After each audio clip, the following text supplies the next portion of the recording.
नमस्कार दोस्तों, साहित्य हमारे देश का में आपका स्वागत है। आज जो कहानी चुनी गई है, कहानी का नाम है गरीब की हाय। मुंशी प्रेमचंद द्वारा रचित है कहानी। तो आइए सुनते हैं कहानी गरीब की हाय। मुंशी राम सेवक भौहें चढ़ाए हुए घर से निकले और बोले, इस जीने से तो मरना भला है। मृत्यु को प्रायः इस तरह जीने जितने भी निमंत्रण दिए हैं, यदि वह उसे स्वीकार करती तो आज सारा संसार उजड़ा हुआ दिखाई देता। मुंशी राम सेवक चंद्रपुर गांव के एक बड़े रईस थे। रईसों के सभी गुण उनमें भरपूर विद्यमान थे। मानव चरित्र की दुर्बलताएं उनके जीवन का आधार थी। वह नित्य मुंशी कचहरी में हाथे के एक नीम के पेड़ के नीचे कागजों का बस्ता खोले एक टूटी सी चौकी पर बैठे दिखाई देते थे।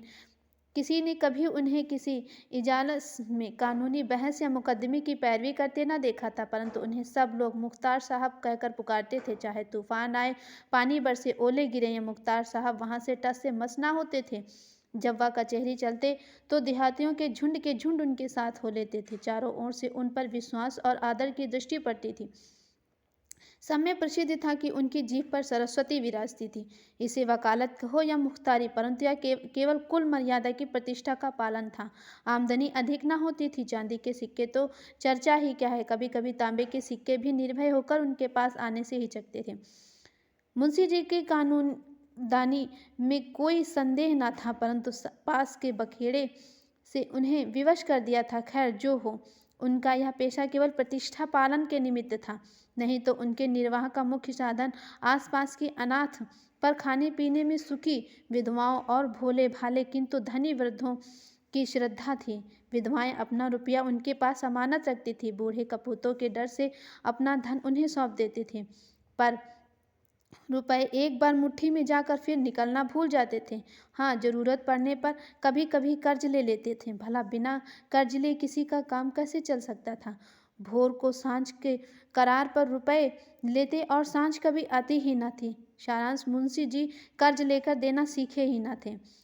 यह उनकी कुल प्रथा थी। यही सब मामले बहुधा मुंशी जी के सुख चैन में विघ्न डाले रहते थे। कानून की और अदालत का तो उन्हें कोई डर ही न था। इस मैदान में तो उनका सामना करना पानी में मगर से लड़ना था, परंतु जब कोई दुष्ट उनसे भिड़ जाता तो उनकी ईमानदारी पर संदेह करता तो उनके मुंह पर बुरा भला कहने पर उतारू हो जाते। तब मुंशी जी के हृदय को बड़ी चोट लगती। इस प्रकार की दुर्घटनाएं प्रायः होती रहती थी। हर जगह ऐसे ओछे रहते थे। उन्हें दूसरों को नीचा दिखाने में ही आनंद आता था। ऐसे ही लोगों का सहारा पाकर कभी कभी छोटे आदमी मुंशी जी के मुंह लग जाते थे। नहीं तो कुंजड़िन की इतनी मजाल न थी कि उनके आंगन में आकर उन्हें बुरा भला कहे। मुंशी जी उसके पुराने ग्राहक थे। बरसों तक उनसे साग भाजी ली थी। यदि दाम ना दिया तो कुंजड़िन को संतोष करना चाहिए था। दाम जल्दी या देर में मिले, परंतु वह मुंहफट कुंजड़िन 2 ही बरसों में घबरा गए और उसने कुछ पैसे के लिए प्रतिष्ठित आदमी का पानी उतार लिया।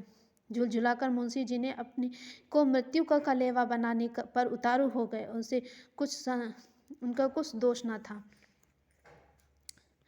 इसी गांव में मूंगा नाम की एक विधवा ब्राह्मणी रहती थी। उनका पति वर्मा की काली पलटन में हवलदार थे और लड़ाई में वहीं मारा गया। सरकार की ओर से उनके अच्छे कर्म के बदले मूंगा को 500 रुपये मिले थे। विधवा स्त्री, जमाना नाजुक, बेचारी ने ये सब रुपए मुंशी राम सेवक को सौंप दिए और महीने महीने थोड़ा थोड़ा रुपया उनसे मांगकर अपना निर्वाह करती रही। मुंशी जी ने यह कर्तव्य कई वर्षों तक बड़ी ईमानदारी के साथ पूरा किया। जब वह बूढ़ी होने लगी पर मूंगा मरी नहीं। मुंशी जी को यह चिंता हुई कि शायद उससे ये आधी रकम भी स्वर्ग यात्रा के लिए नहीं छोड़ना चाहती। तो एक दिन उन्होंने कहा, मूंगा, तुम्हें मरना है या नहीं, साफ साफ कह दो, मैं ही अपने मरने की फिक्र करूं। उस दिन मूंगा की आंखें खुली, उसकी नींद टूटी। बोली, मेरा हिसाब कर दो। हिसाब का चिट्ठा तैयार हुआ। अमानत में एक कौड़ी भी बाकी न थी। मूंगा ने बड़ी कड़ाई से मुंशी का हाथ पकड़ लिया और कहा, अभी मेरे 250 रुपये तुमने दबा रखे हैं, मैं एक कौड़ी भी न छोड़ूंगी। परंतु अनाथों का क्रोध पटाखे की आवाज़, जिससे बच्चे डर जाते हैं और असर कुछ नहीं होता। अदालत में कुछ जोर ना था, ना पढ़ी लिखी थी, ना हिसाब किताब। हाँ, पंचायत में कुछ आसार थे। पंचायत बैठी, कई गांव के लोग इकट्ठा हुए। मुंशी जी की नीयत और मामले के साफ थे। सभी ने खड़े होकर पंचों से कहा, भाइयों, आप सब लोग सत्यपरायण और कुलीन हैं। मैं आप सब साहबों का दास हूँ। आप सब साहबों की उदारता और कृपा से, दया और प्रेम से मेरा रोम रोम कृतज्ञ है। क्या आप लोग सोचते हो कि मैं इस अनाथिन और विधवा स्त्री के रुपए हड़प कर गया हूँ? राम सेवक ने कहा। पंचों ने एक स्वर में कहा, नहीं नहीं, आपसे ऐसा नहीं हो सकता। राम सेवक फिर बोले, यदि आप सब सज्जनों का विचार हो कि मैंने रुपए दबा लिए हैं तो मेरे लिए डूब मरने के सिवा और कोई उपाय नहीं। मैं धनाढ्य नहीं, मुझे उदार होने का घमंड नहीं, पर अपनी कलम की कृपा से, आप लोगों की कृपा से किसी का मुहताज नहीं हूँ। क्या मुझे ऐसा ओछा समझ रखा है कि एक अनाथिनी का रुपया बचा लूँगा? पंचों ने एक स्वर में फिर कहा, नहीं नहीं, आपसे ऐसा नहीं हो सकता। मुंह देखकर टीका काढ़ा जाता है। पंचों ने मुंशी जी को छोड़ दिया। पंचायत उठ गई। मूंगा ने आह भरकर संतोष किया और मन में कहा, अच्छा, यहाँ ना मिला तो ना सही, वहाँ कहाँ जाएगा। अब कोई मूंगा का दुख सुनने वाला सहायक न था। दरिद्रता से जो दुख भोगना पड़ता उसे झेलने पड़े, वह शरीर की पुष्ट थी। चाहती तो परिश्रम कर सकती थी, पर जिस दिन से पंचायत पूरी हुई उसी दिन से उसने काम करने की कसम खा ली थी। अब बस उसे रात दिन रुपए की रट लगी रहती थी। उठते बैठते सोते जागते उसे केवल एक काम था, वह मुंशी राम सेवक का भला माने। झोपड़े के दरवाजे पर बैठी हुई दिन रात उसे सच्चे मन से आशीषा करती थी। बहुधा अपनी आशीष के वाक्यों में ऐसे कविता के भाव और उपमाओं का व्यवहार करती थी कि लोग सुनकर अचंभे में आ जाते थे। धीरे धीरे मूंगा पगली हो गई। नंगे शरीर, हाथ में एक कुल्हाड़ी लिए हुए सुनसान स्थानों पर जा बैठती। झोपड़े के बदले अब वह मरघट और नदी के किनारे खंडहरों में घूमती दिखाई देती।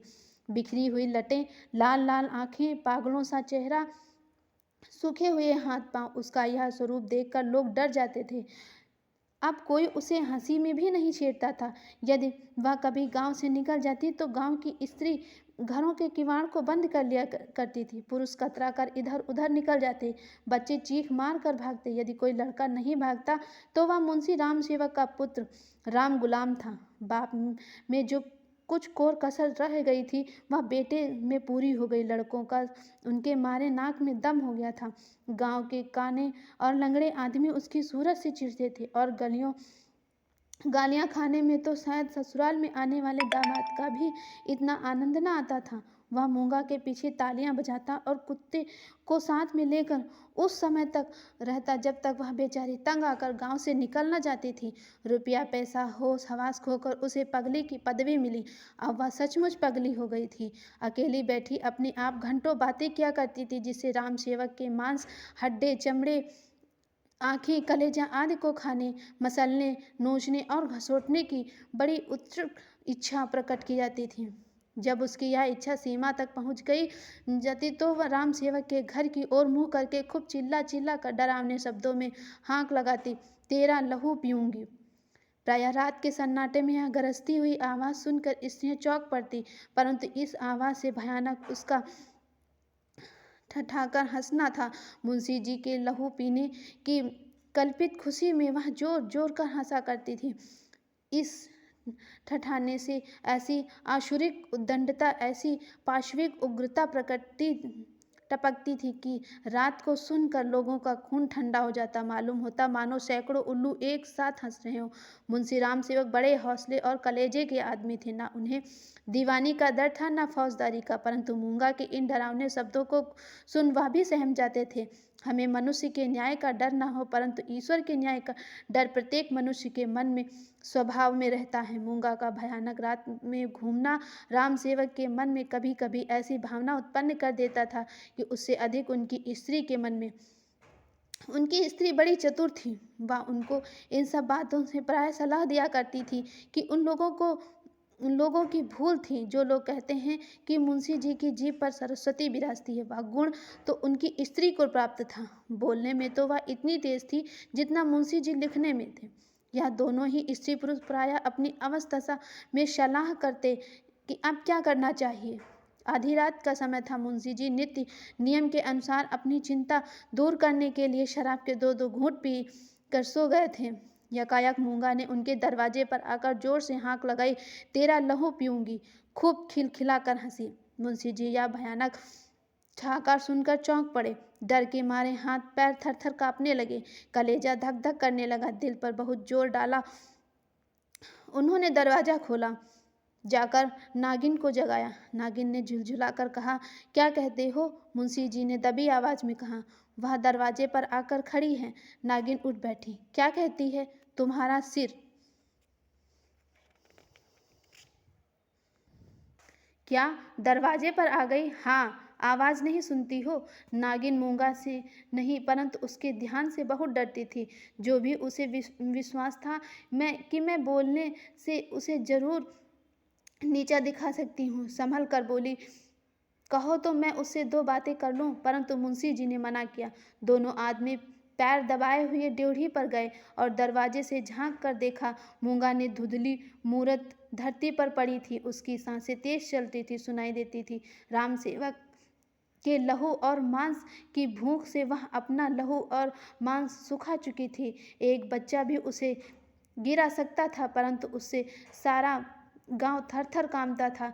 हम जीते मनुष्य से नहीं डरते, परंतु मुर्दे से डरते हैं। रात गुजरी, दरवाजा बंद था, पर मुंशी जी और नागिन ने बैठकर रात काटी। मूंगा भीतर नहीं घुस सकती थी, पर उसकी आवाज को कौन रोक सकता था? मूंगा से अधिक डरावनी उसकी आवाज थी। भोर को मुंशी जी बाहर निकले और मूंगा से बोला, यहाँ क्यों